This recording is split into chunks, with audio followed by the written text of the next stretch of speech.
Galloway is a construction manager and consultant, commercial and residential builder, and a certified inspector for all commercial and residential buildings. And now, here is About the House with Troy Galloway. Hello, folks. Welcome back to About the House. I'm your humble host, Troy Galloway. I'm the owner of Galloway Building Services, but I'm also here for this show is about the Construction Consumer Advocacy Institute. And it's actually, we're an audio video library. Everything you'd ever want to know about your house. And we've got all these professionals that we've been bringing on for years. We got tons of great videos out there for you to learn. And a little bit about myself. I do building inspections. I do construction litigation issues. That's a little bit about me. I'm going to introduce Kevin. Kevin was on our other show several years ago, but he was taught more at that time, which they still do, home warranties, which is fabulous. And you got to listen to his old show. And I want you to listen to his new show because I've already convinced him to come back on one more time to do his new show. But I'm going to go back to the book. When you folks do join the advocacy and you buy our book, like I said, a piece of the proceeds will go to the Moolah Shrine. And what that is it's to help the children. And we all know how the Shriners, they see the advertisements all the time, how they've been gracious enough to allow us to use their room here. And so we want to make sure that we're kind enough to reciprocate and the great things they do. It's awesome. Anyway, Kevin, I want you to jump right in, tell a little bit about your company. All right, thank you. The reason we do that handyman service on steroids is that we actually have 6 guys in the field that do the work. We're not just what we call a chuck in a truck. We do free estimates. We have actually a 1-year warranty on our labor. So if something goes wonky after a few months, the labor is covered to replace it or repair it again if we need to. That's very helpful in the real estate world because sometimes it's the seller, that may be paying for the purchase and paying for the repairs. And then if something goes wrong in a few months, the buyer would still be covered by it. Oh, that's cool. So, I did not know that, Kevin. That's great to know. Right. That's awesome. Yeah. And we give free estimates. And when we do the estimate, we itemize it out. So a lot of times homeowners will come to us and they may have 5 or 6 things that they want to have done. And so what we'll do is we'll give them a price on each one individually. And that may help sometimes with negotiations if you're getting a real estate deal, or it may help in budgeting. Because I can budget these 2 items this month, but next month I can get these other items done. Okay, so by doing on a line item bid, they'll know exactly what the pricing is for that. You know what I like about that, and this is because this is teaching you what to do about how to hire these types of companies. A lot of these guys will just want to work by the hour. Right. And the horror stories we see out there, I thought they said it was only going to take an hour or 2, and then they took off for lunch. They come back an hour later, and they charged me for 10 hours. Right. Yeah. Where this way, if you take off for lunch for an hour, it still won't cost us nothing. We know exactly. That's great. Yeah. I love that. It's all priced by the job. So you're right. So we don't have to worry about it's going to take us 2 hours and it took us 6, that kind of a thing. We don't have to worry about it. The only time we will have to change the price is maybe if we have to open up a wall and we found out there may be damage or something behind it, and then that will have to change the price. But other than that, if this is what we quoted you, this is what we bid. This is what the price is. That's great. Yeah. And that's what you need to want to get from your handyman company or your company. Does this go now? Kevin and Mister Fix-It Company, you folks work in the St. Louis area region, but the show goes all over North America. Right. So whenever company you work for, that's why he mentioned that he's not the franchise, Right. But this is what you need to ask your handyman. Do you guys do this? And if not, you know what that means to me? Maybe they don't know really what they're doing. That's right. And if they are going to charge you to do an estimate, that's crazy. You hear this all the time. Or maybe they charge you a trip charge because you're not right within a 20-mile radius of their office. That's crazy too. So we do cover the Missouri side, of the St. Louis metro. So it's St. Louis City and County, St. Charles County, Jefferson County, Lincoln, Warren, and Franklin. Okay, and that's a good spread. It's a good spread. And we also, one of the things that people should ask for if they're working with another handyman, another repair service, that kind of thing, is ask for the certificate of insurance. I mentioned that in the book about that, and I have a chapter on insurances, and that is absolute, folks. Explain to that, because you can read it in the book, but explain to me what that means real quick to the folks that don't have the book. Yeah, well, the nice thing about working with us on other reputable companies is, we do have liability insurance, and we do carry workers' comp for our employees. And so if by chance some of our people were to get injured on your property, it's not going to be your responsibility. It's going to be our responsibility because we have the insurance for them, and so they're not going to be suing you, that type of thing. A lot of the independent companies, the chuck in the truck kind of guys, you don't really know if they've got insurance or not. So if they get injured on your property, they can sue you. For that. So what we say is, like, if just you check, get a copy of the certificate of insurance or liability insurance, and then call the insurance company to make sure it's valid, because there have been some cases where the company will falsify a certificate of insurance. I've seen it a lot of times. Yeah, that's right. It's amazing. Now we got computers, we can make anything look like. You absolutely can. Yeah, and so call the insurance company to make sure that's valid, and then they still have the coverage, and that's just to protect you. The other thing you can do is you always, you check with the Better Business Bureau. You typically can get some good information from the Better Business Bureau. Mr. Fix-It is A+ rated on the Better Business Bureau. And so we're making sure that if we do get a complaint about something, we address the complaint, and we make sure that our clients are taken care of in the end. That's important. And we talked about that right before the show, Yeah. About everybody makes mistakes. But it's not the mistakes that makes a good contractor. It's how we attend to it. Correct. And that's so important there. It's amazing how bad that is out there. So. That's right. But anyway, I interrupted. Please go right ahead. But you're absolutely right, because we have the guarantee, which is part of that. You have the insurance. You make sure the companies that you're working with, they have that insurance as well. So again, it's really to protect you, because if you're working with somebody who doesn't have any insurance and they get injured on your property, they can sue you, and they will probably win. So this is, make sure they got the proper insurance, and you won't have to have that worry at all. And also too, whenever you are a certificate holder, and this already, I'm just mentioning that to the folks. So sometimes these guys will go out there and they'll pay, a month or two, and then they don't get onto your job, and they've already canceled it. You think you got a legitimate certificate. Well, when you're a certificate holder, the insurance company will say, hey, ABS Contracting, which I don't even know who that is. I just made that name up, so I'm not trying to say nothing about that company. But they know they've canceled their insurance. How would you ever know? Yeah, that's right. Because these guys are cons. That's why it's important. That's why the show's important. That's why we started the Consumer Construction Advocacy, to help people learn this kind of stuff. Exactly right. So, absolutely. That's good information. I'm being rude. No, you're not. Right into No. So that's probably what we just call ourselves, the handyman service on steroids, because we do a wide variety of different things. We'll talk a little bit about that. If I can make my eyes work. There we go. All right. So carpentry projects, of course, everything from replacing a deck or repairing a deck, like we just mentioned earlier, to installing custom shelving, and trim, whether it's baseboard trim or new casing around the doors, those types of things as well. We do a lot with rotted wood replacement. You look like you had a question. No, I'm going. Actually, I was as soon as you get done, because May is deck repair month. So you just nailed it when you put this here. So I was going to ask you some questions. All right, but go ahead, because it's perfect timing. Okay, so the rotted wood replacement comes in handy because it gives, if somebody's had a problem with water or whatever, a sill plate can rot, which is the piece of wood that's on the concrete foundation that then the floor joist will actually rest on. And you have to be able to replace the whole sill plate if it's rotted, or at least the whole rotted section of it. And that's something that we've done a lot. It's just a matter of using the proper amount of jacks, sticking them on the joist, raising it up just enough so we can get the bad sill plate out, and then go back in and put the rest of it in. Our sister, what's called sistering the joist, putting two good things around a bad piece of wood to keep it strong, so that's all the rotted wood replacement. So we work a lot with companies that do water damage and mold damage repair, and then we come in and we do the things that are on structural on the house that needs to be done in that case. So on a deck repair, it's May, we mentioned that. So tell us, what are some of the things we should be looking for when we go out to look at our deck? I know I've done shows on and stuff, but you're out there firsthand or in the trenches. What are some of the things that I want people to be looking at to make sure, they may not even realize it? Yeah. it could just be, as simple as a rotted wood. Maybe some of the actual deck planking is soft. So it means it's rotting away, and you might want to take care of that.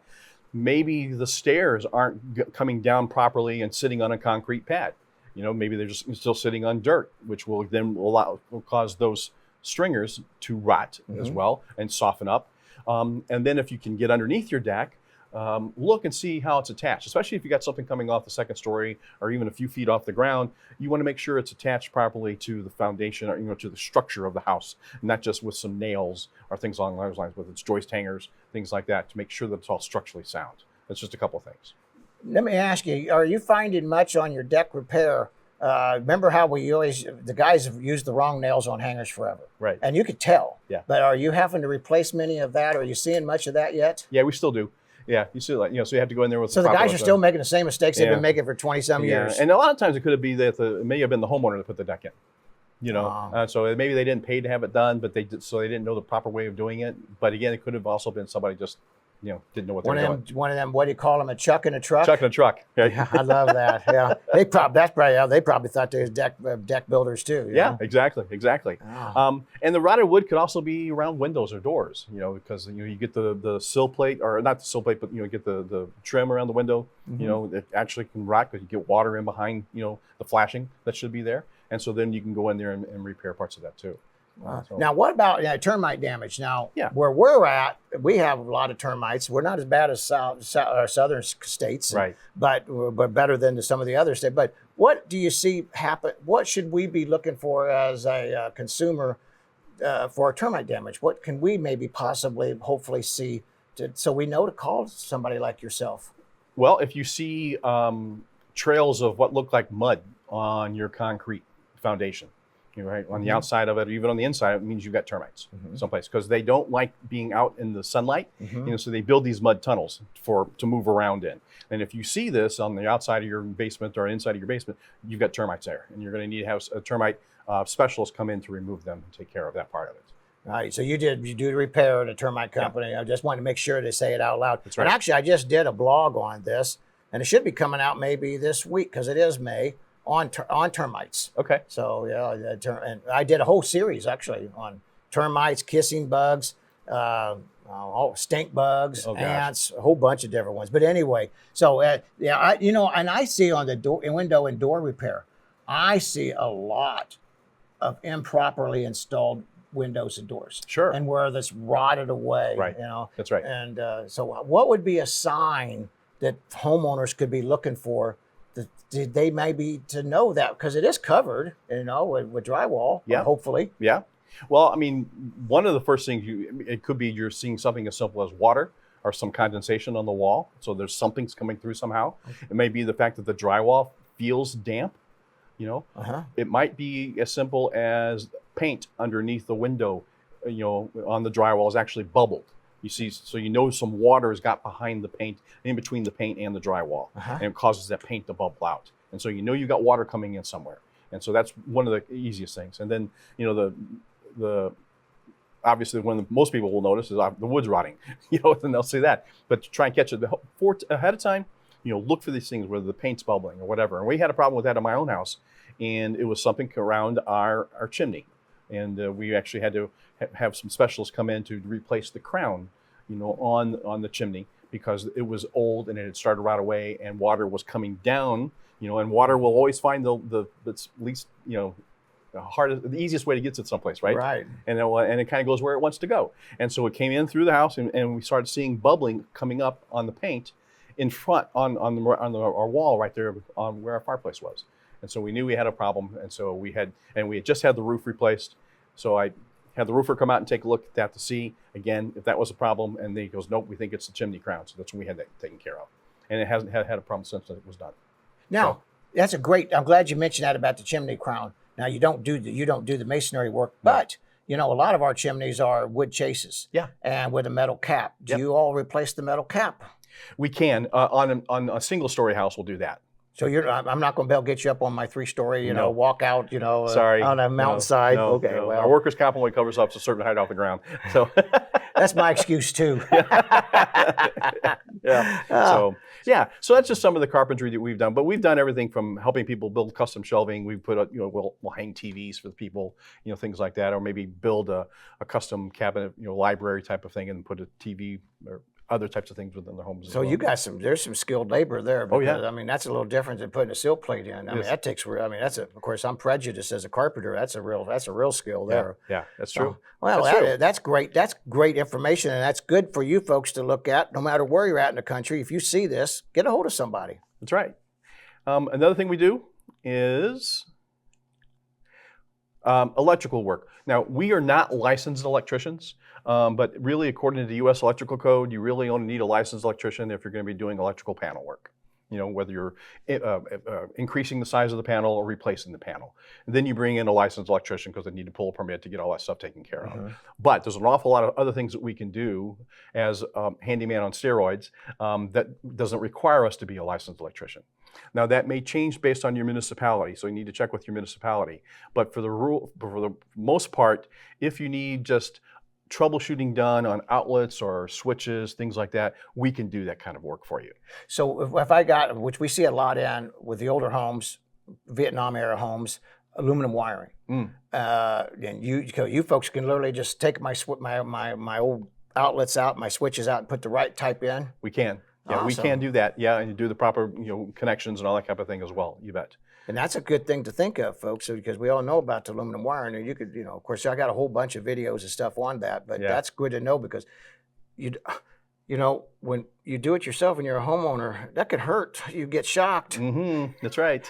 You see Jesus real quick. That's right. Yeah. And then we can obviously install, replace outlets and switches. And GFCI stands for ground fault circuit interrupter. And what that does is basically it detects a drop in the voltage and it will immediately kill power to that particular outlet. So that's why it's become required now for kitchen on the kitchen counter. You have to have those outlets have to be GFCI protected. Obviously, in bathrooms, they have to be GFCI.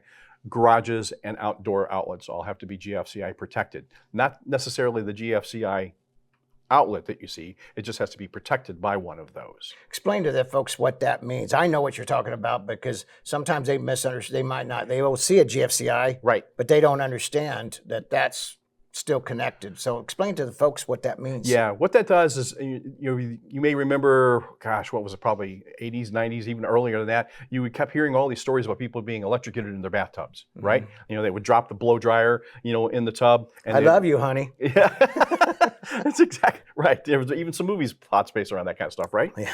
And so what they did is they developed this technology called the GFCI, ground fault circuit interruption.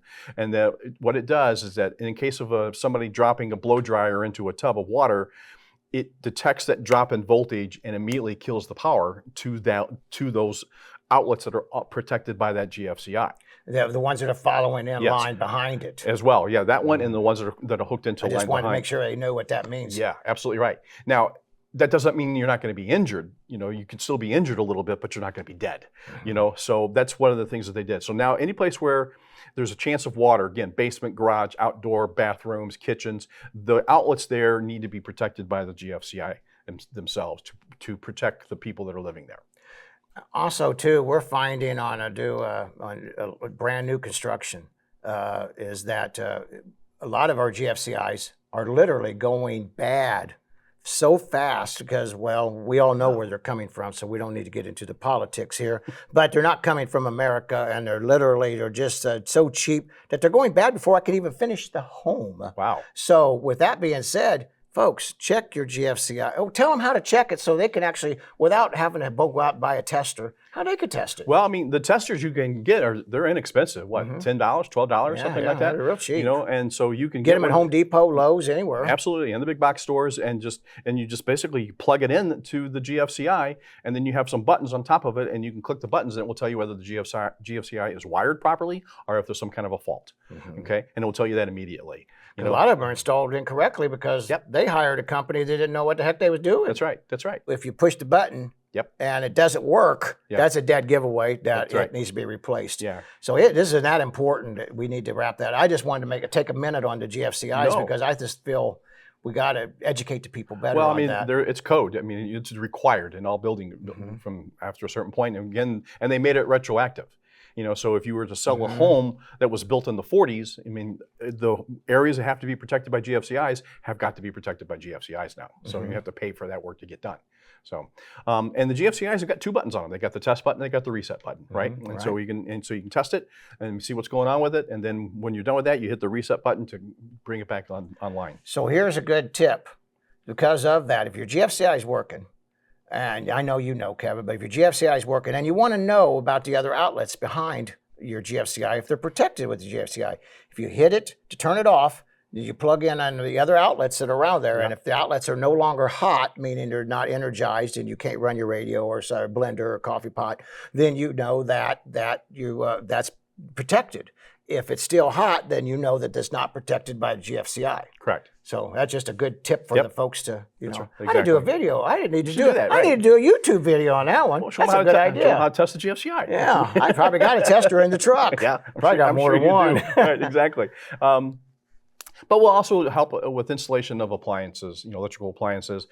It's not really an electrical issue, but the anti-tip on ovens is a big deal. That is a big deal. So that can be called out in home inspection if you're selling your home all the time. It's a code, it's a code. The municipalities. What he means by we'll explain to you what that anti-tip does, so they understand. They don't need to know the mechanics as much as they need to know why. Yeah, so you got a floor standing range, right? So you've got the oven on the bottom and the stove on the top, and a lot of times with the oven on the bottom, you have the door. It could be pretty heavy, and so you can pull the door down. And if somebody, like a child, for instance, the oven's not on or anything, but the door is open, a child could get on that door and it can actually cause the oven to tip.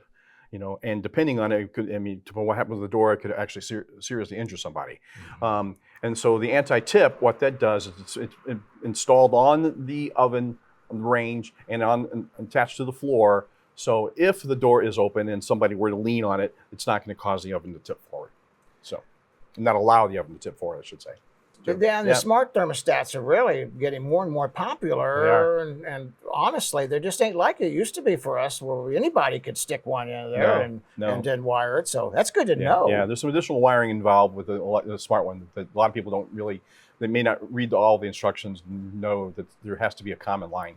So, yeah, you'd be surprised. No, you wouldn't be surprised, but I was surprised about how many men or companies in your industry that don't even know how to do that. Right. I mean, they flat don't even. As a matter of fact, a lot of them don't even do electrical issues at all. No, and we do a lot of simple things like replacing fixtures and ceiling fans and light fixtures and things like that as well. So it's just helping people if they want to update their home, but they don't want to climb the ladder to do that. Then our guys can climb the ladder to take care of that for them. Especially ceiling fans. Absolutely right. No matter where they're at, they're up high. They are. That's right. That's right. So that's good to know. Yeah.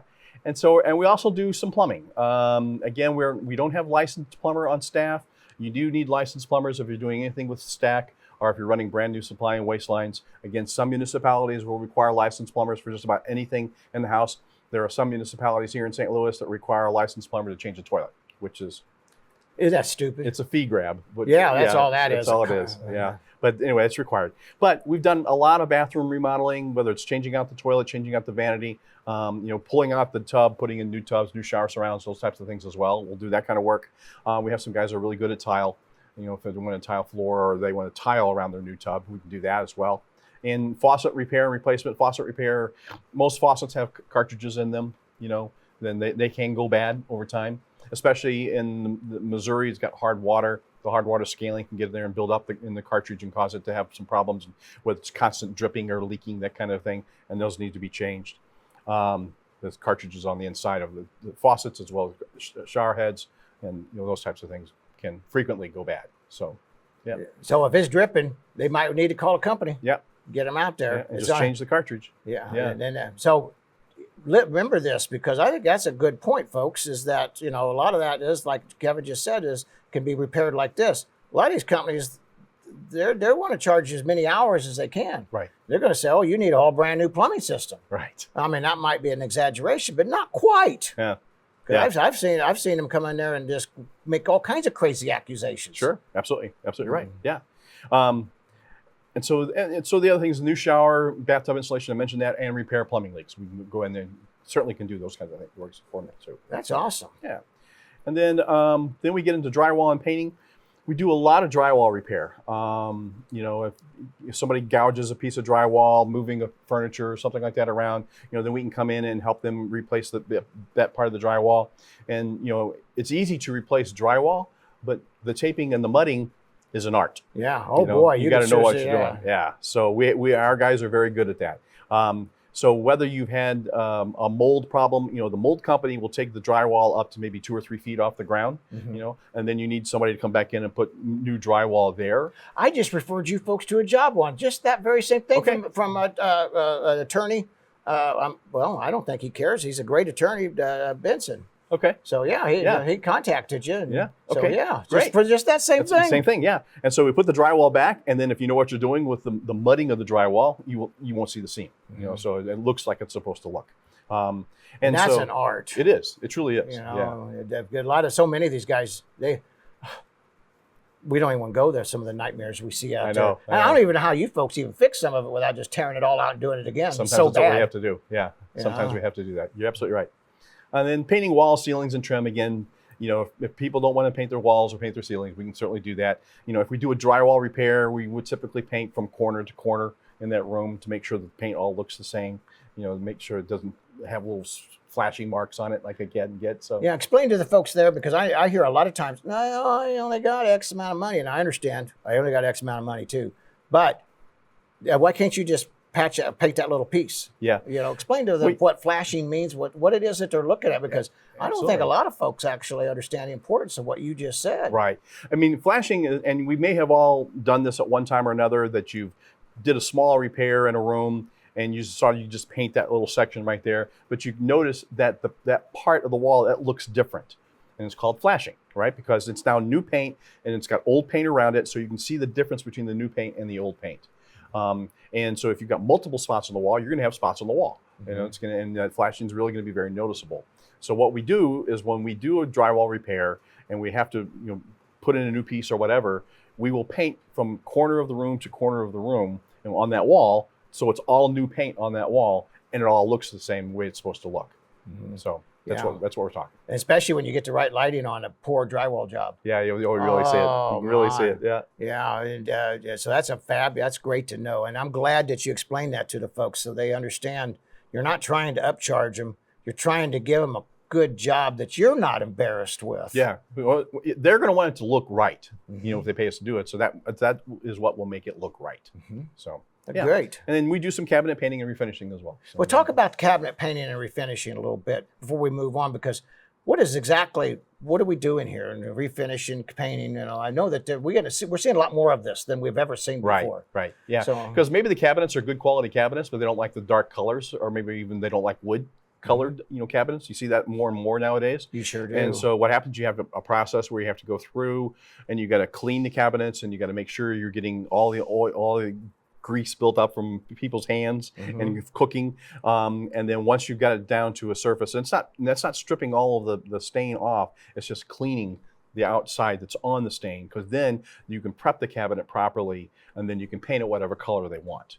You know, and you do it correctly with the right types of cabinet paint that you can get, and then it will look good. You know, they'll look like some of these newer, lighter colored cabinets that people are going towards, rather than trying to get away from the wood look a lot of times. Do you guys do any, and I don't see many of the companies that do that, but do you all by chance do cabinet door replacement? You know, we used to just put our but our Formica or laminate on the cabinets and redo it, and then which was beautiful, but then you had to redo your doors. Do you guys do anything like that? We don't. No, we'll refer that out to I don't see a whole lot of that like we used to. I see a lot more painting. Yes. And that's what I'm seeing, because like you said, they're good cabinets, they're good doors, and it's a heck of a lot cheaper. Yes, it is. And you got brand new cabinets. That's right. Exactly. That's right. Yeah, that's a great idea. Lighten up the look in the kitchen or whatever. So yeah, exactly. Right. Then go along with lighting. Oh, so I'm going to throw a pitch in here for Doug Walters. I did a show with a lighting engineer. The fella's out of Colorado. Oh, yeah. Great show. And he talks about the lighting and so how important that is. And then so, hey, listen to that show too, because that's a great. Yeah, it was a good show. Put the two together. That's right. Exactly. Awesome. Yeah. And so then, you know, basically we just do a variety of tasks. I mean, we talk about doing, you know, honey-do lists, whatever it may be. But if you just need something small that's done around your house, replacing light fixture, as I mentioned, how about replacing a garbage disposal or installing a new garbage disposal? You know, updating switches and outlets, replacing the toilets we mentioned before. drywall. Repairing double hung windows is something that we do that I don't know of a lot of other handyman services that do. But the double hung windows, those are the windows that slide up and down. Okay, Both sashes. Yeah, they both will go slide up and down. And what will happen with those is there's a balance in there that can break. The line can break in the balance, which would mean that if you're pushing your window up and it will just fall down like this on you, and maybe get you in the fingers or whatever, that means the balance is broken. Okay, and so it's a safety issue, and it's also something that will be called out in a home inspection. And so we can go in there and literally change the balance. So rather than having to replace all the window itself, which can be very, very expensive, we can go in there, we take part of the window apart, we pull the balance out, the old balance out, and then there's a supplier we can go to get the new balance, and then we just install that, and then the window works just as good as new. I want to stop on that just a second, because this is a huge con that I see. A window man, so people call up on, there's two things about windows, and one's the glass and compromise, and that's not what we're talking here, but the not staying up by itself. So these window companies, they come out here, and what are they going to sell you? $100, $150, $200 repair? Or are they going to sell you a $1,000 window? Well, if I'm a salesman and I get 10% of the sale, I'm not going to sell you a $200, $100 repair. I'm going to sell you a $1,000 window. They don't really care. Right. Where that's why I want you to think about that, because a lot of times they do not need a damn new window. Because you know what they do? Well, you got this window put in here, Kevin. How about they don't match the other windows? I think you need to do the whole front of the house. Right, exactly. Sure. And where you go in, that's great. I just wanted to stop for a sec, because that's so important to make sure, and because it happens all the time. It does. And I even got some videos out there just about them cons. So that's great. Yeah. But I need to do one with you where you're actually replacing that. Yeah. So we can show people how to do that. Yeah, that's good. Yeah. Not that they'll ever want to do it, but at least they can see it. Right. Yeah, and they understand. Because these balances, these are cables that are built into the channels in the windows that you'll never see behind the channel unless you decide you want to take it apart. And And Anderson windows, is it got that type of system? There's several of the windows out there that have just that. Oh, and how many times have I seen a carpenter put trim up? Me included. I got my nail too close. Zing! Oh, crap. I hit that. We do it, brand new. Then that happens. It sure does. Absolutely. And I'm guilty of it. So replacing screens, that's a good one, because even though we have a lot of folks nowadays with allergies and such do not shut they don't open their windows. Right, true. They keep it shut all winter. But crazy thing is, there's a lot of municipalities, whether you open them or not, it's code during the certain times of the year that if I inspect your house for occupancy, like from, I forgot, May till September or something, if there's not a screen in them openings, they got to put a screen in. Yeah, they do. They even close, even though they never open them. That's right. Exactly right. And screens get beat up with weather. They get beat up. I mean, hail is just hail is bad on it. Yeah, right. I kind of went the wrong way with that thought, but we all heard my thinking. So check your screens. But if you're like me, I love the fresh air. Me too. I love it. Well, of course, we're old school, Yeah. And we grew up before. What air conditioning means that you just ran through the house fast. Right. We went outside and slept in the shade. Yeah. So that's a good. And hanging pictures. Wow. I would never want to do that for people. I don't even want to do it for my own wife. What about over here? What about there? Now, how in the world do you actually bid hanging pictures? It's basically based on picture, and where the location. Because if it's on a staircase, it's going to be a little bit more expensive because you're having to work with one of those, cantilever ladders. Right. You know what I mean? And so, but if it's a full wall of things, we'll do it based on how much time we think it will take each one.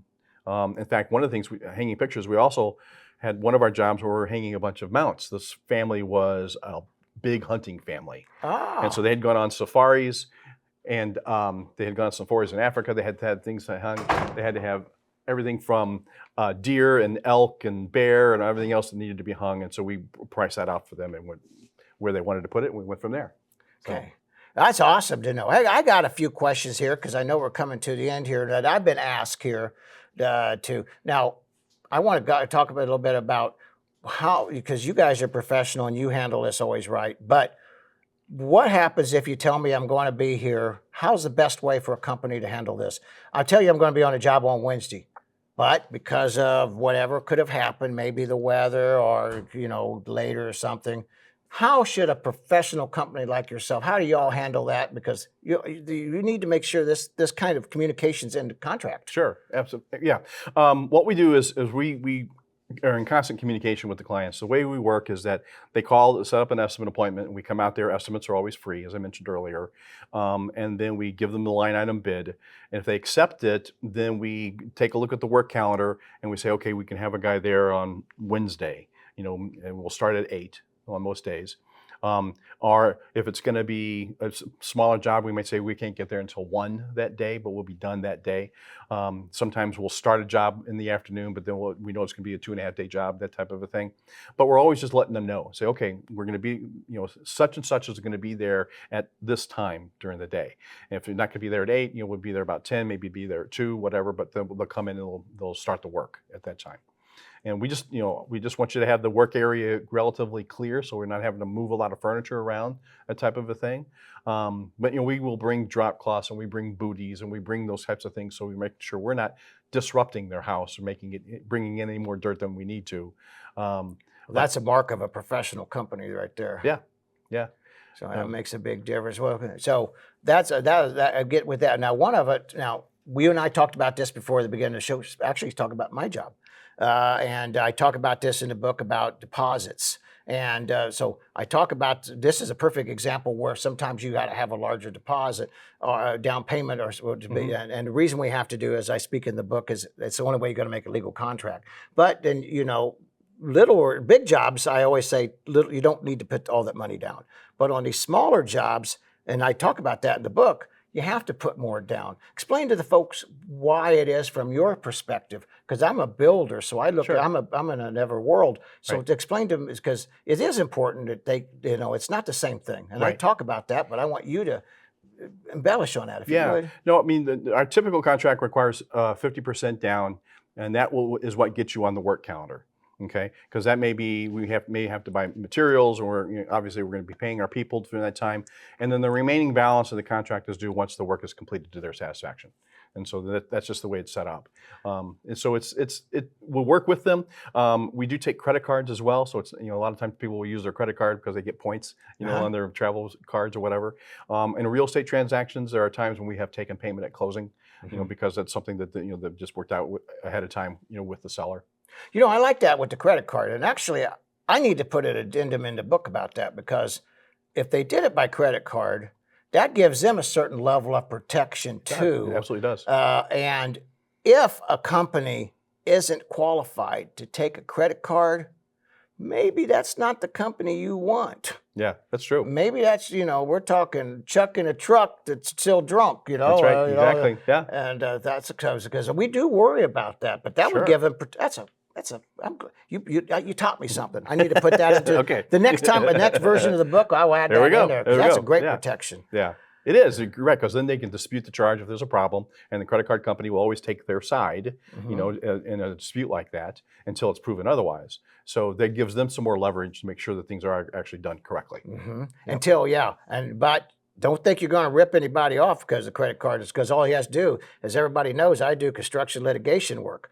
All you got to do is hire me. I come in and say, the work's done right. Now you owe this plus the penalties for not paying the bill. Exactly right. So, so don't think it's a way of cheating people, because there's folks like me out there that help both consumers and contractors. That's right. Exactly. So, that's a good point. Yeah. So now another one of the questions that was been asked to me is on lien waivers. Sure. So many times, actually, I'd have to say most of the time with the handyman type companies, they don't even give any type of lien waivers. As a matter of fact, I'm working with some people out in the rural areas right now in the country, and everything is still good old boy hand, shaking hand, and everybody's honest and it's true. But in the cities area, it's not so much.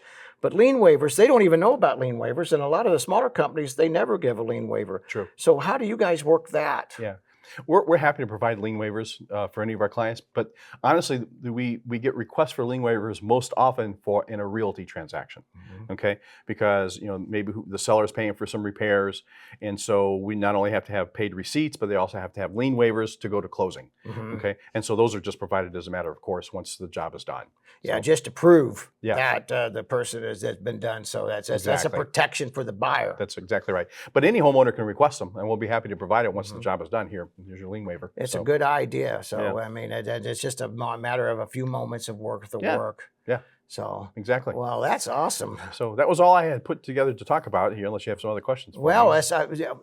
so the only other questions I have is, I'm going to revert back to the book. So when your folks come in, how do they, and I know how your guys do, so they're very professional and they don't do it, but I see a lot of these guys, they come in and they not, first you already mentioned it, they stomp, they bring mud into their on their shoes and they smoke and they're smoking out, Yeah. I've even seen some smoking in the house, Right, yeah, that too. and now nobody, even if you smoke, you don't care if people because you don't know about burning hole.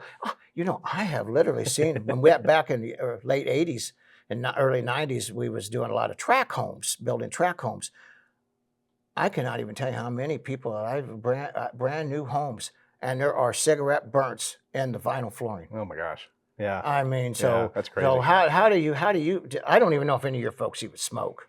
I've never seen them smoke on the job, but I guess if they do, they go outside and to the truck or their car. Yeah, I mean, we have a couple guys that smoke, but yeah, they're not going to do it obviously on the job at all. They may get into their car or truck and do it there. That's a good point. Yeah. So, there's a lot of the great things that I really want to touch base on, and that I got people have been asking me, and I know you're giggling at my notes here, but go ahead and wrap this up, and as much as you want, but tell them who you are, and how they can find you, and also, Kevin, I get calls from all over the country. What if somebody, will you answer the call? I know you said you would once on the warranty, but if somebody has a question, it's not even your jurisdiction, in an area that you work, can they call you and touch base and say, hey, is the ceiling fan supposed to wobble? I mean, they can certainly call, but again, our biggest thing is we always want to go out there and take a look at the job, and so we may not be able to really answer the question without taking a look at it. And so we would typically recommend that maybe they find somebody that's in a local Better Business Bureau member, and then talk to the Better Business Bureau about them and check with them that way. Yeah, that's something else I want to mention real quick about the Better Business Bureau, because actually you guys are joining our construction consumer advocacy and for qualified contractors. So Better Business Bureau is a great system to go to. And you are A+ if you pay. You're only A if you don't pay. But that doesn't mean if you're A, you're less than A+. It just means that you're contributing because you believe in the system. Right. So I just didn't want to make anybody look bad because they don't pay, but yet they still did a great job in a good system. Yeah. And that's a good one to work with. But also, too, it kind of protects the consumer or the consumer, too, if they got some complaints, because they give both sides of the story. Right. And that's how our construction consumer advocacy, we're giving both sides of the story, and we want to have the qualified contractors. So if you have a question, if you can't reach Kevin, I'm always available. I get calls all the time. Actually, there's a young lady I just called me out of Nebraska. Between Kevin and myself and the consumer advocacy, there's tons of free information for you to go to and get to learn. And so that'll be up on the bottom of our banner here when you watch our show, and all Kevin's information will be out there. And anything else that you'd like to add before we wrap it up? No, if you're curious about having some work done at your home, just give us a call. The estimates are free, so we simply just ask for the audition, and we'll come out there, we'll give you the estimate, and you can decide whether you want to proceed.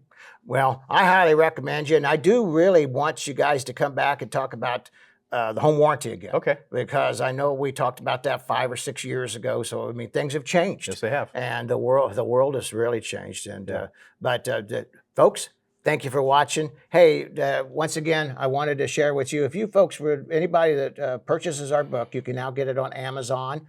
A part of the proceeds go to the Moolah Shrine, which then helps the children and helps the shrine and everything. But it's also, if you join our advocacy, and it's free. The book's not free, but advocacy and all the information is absolutely free. Then we will send you. All you got to do is ask, and I got a lot of folks a lot of people are jumping on this. What are the top 10 questions to ask from your contractor? But we're also going to offer one more thing. If you subscribe and you send back to the email, hey, I want to subscribe to your channel, I'm going to give you the top 10 questions to ask a handyman company also. No charge. And there's no charge to the advocacy. It's all free information. So what do you got to lose? Except a whole ton of money if you don't. Anyway, thanks for Kevin. Appreciate your time, pleasure. sir. Thank you. And thank you, folks, and God bless you. And I hope this has been helpful. Sponsored by Troy Galloway and Galloway Building Services. GallowayBuildingServices.com.